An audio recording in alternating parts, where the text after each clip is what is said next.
Welcome back to another video, guys, where I'll be discussing about Rush Limbaugh and why he's such a hated man.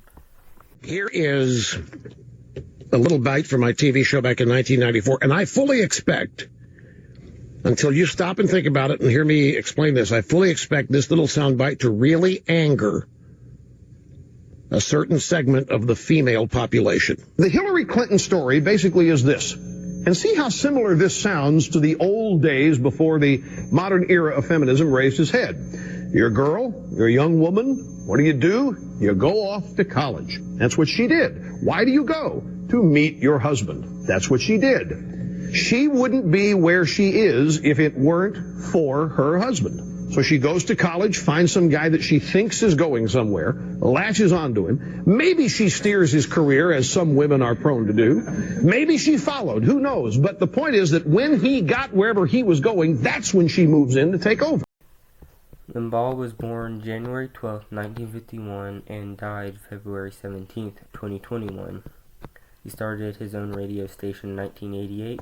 But before that, he was working as a DJ and was fired from the station due to a personality conflict.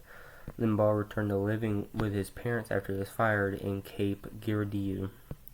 He became a host of a public affairs talk program that aired on weekend mornings, which allowed him to develop his style and present more controversial ideas. He was then fired from KFIX and KUDL. He got fired from news stations in Pittsburgh, Missouri, Pennsylvania, and 2 stations in Kansas. The only jobs he worked with that was outside of news was a DJ, and he worked for the Kansas City Royals for about 5 years, and he was also an author.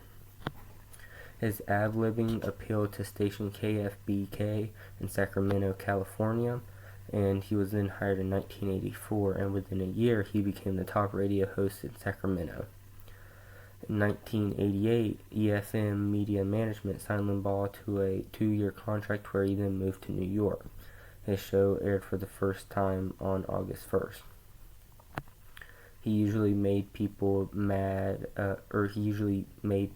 he was targeting mad. One example being that he would make remarks towards feminists by calling them feminazis, and even made a card game for them, which I'll show the clip here. Here is feminazi trading cards. You don't have these.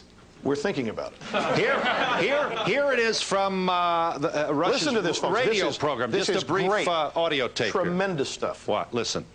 I'll give you 2 glorious items for one Anita Hill. Trading cards have always been for males only. It's just not fair. It's not right. Damn, I spilled nail polish on my Betty Friedan. Well, EIB is proud to introduce Feminazi trading cards for you to save, to collect, to trade. Feminazi cards are designed with the woman in mind. On the front, an action shot of a leading feminist burning a bra, dominating a TV show, picketing an all-men's club, protesting a Rush Limbaugh concert, charging into a men's locker room, denouncing Ronald Reagan. I'd do anything for Pat Schroeder. On the back, all the vital statistics. Bustline, waist, hips, the documented age, the number of abortions, and where applicable, the alimony payments and divorce settlement.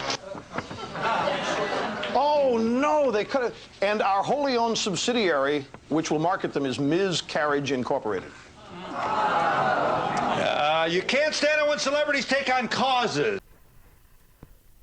In 2003, there was an uproar because Limbaugh was making a race-related comment about Donovan McNabb and other racist remarks, not just about Donovan, and towards any race, which here are some clips.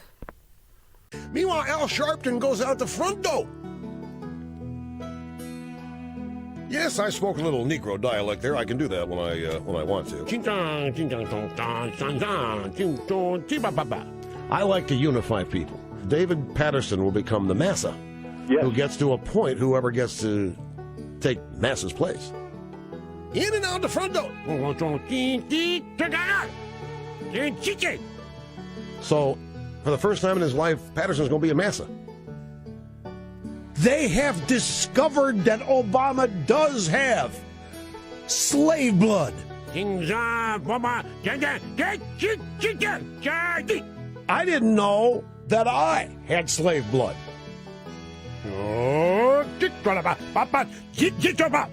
Nobody was translating. Clyburn's new position, driving Miss Nancy. Let them call me racist, ha. He's not in the back of the bus, he's in the driver's seat, and she's in the back of the car being chauffeured. Nigga with an A on the end. Well, I think I can now. Isn't that the point? Because it's not racist. That's the point. In 2006, he was arrested for drug fraud, but he made a deal with the prosecutors and the charges were dropped. And then in 1994, he was credited with helping the Republican Party win control of both houses of Congress. He was the key to getting President Bill Clinton impeached 4 years later and was a major supporter of George Bush. In 2008, he signed an 8-year deal worth around $400 million to remain on the radio, which he renewed his contract in 2016. In 2009, Limbaugh helped the Republican opposition to a stimulus package proposed by President Barack Obama.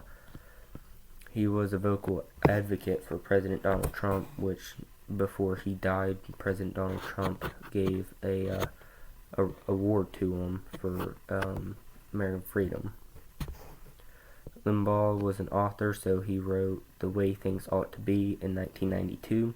See I Told You So in 1993. He also penned the children's series Time Travel Adventures with the Exceptional Americans, Rush Revere and the Brave Pilgrims in 2013, Rush Revere and the First Patriots in 2014, Rush Revere and the American Revolution also in 2014, Rush Revere and the Star Spangled Banner in 2015, and Rush Revere and the Presidency in 2016.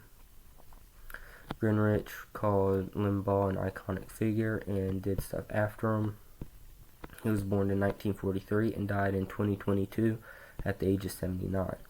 Greenrich was a major leader in the Republican victory in the 1994 congressional election, and he also ran for president in 2012 but dropped out halfway through. That's the end of my video. I hope that you guys enjoyed and that you see my side and reasoning of why, along with a lot of other people, why Rush Limbaugh is hated, and especially with all the clips that I've shown.